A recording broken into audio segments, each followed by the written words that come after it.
reba ukuntu uno musore yafashije umuryango ukennye utagira aho uba ufite n'umwana urwaye kanseri. irebere ino video nuhitamo kuyireba uno mwana wandike amena muri comment urebe ko yakira. Nitwa William Deni, twagiye.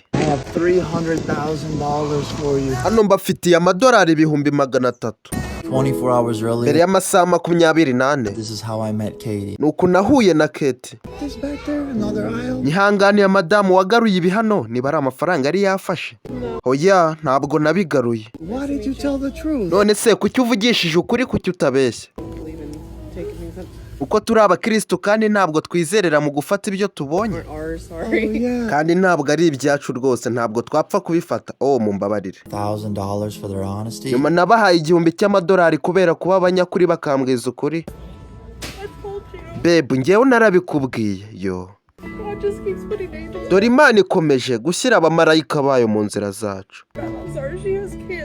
Mbabarire, uno mukobwa wacu uri mu kagare arwaye kanseri, kandi nta nzu tugira, ntaho tugira tuba. Duhora dushaka ahantu ho kuba twatura.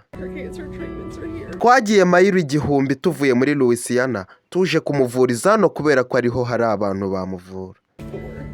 Indwara yigeze ku cyiciro cya 4 aho bigoye cyane. Shana urugamba turi kurwana mwana. Se w'umwana ati kuva na mbere twahoze twiringiye Imana, kandi nge nanizera ko byose tuba tugomba kubishyira mu maboko y'Imana, kubera ko iyo ubikoze Imana yigaragaza. Nibi byabaye nyuma y'amasaha 28 bino bibaye.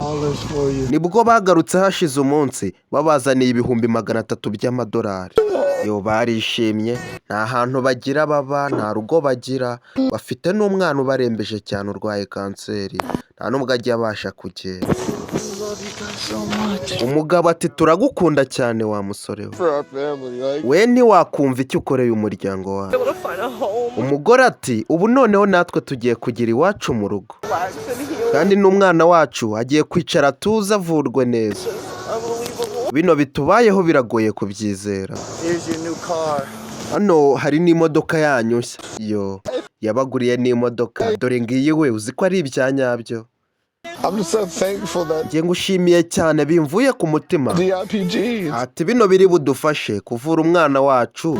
Nge nitwa William Deni, kandi like or following ni account. Bye.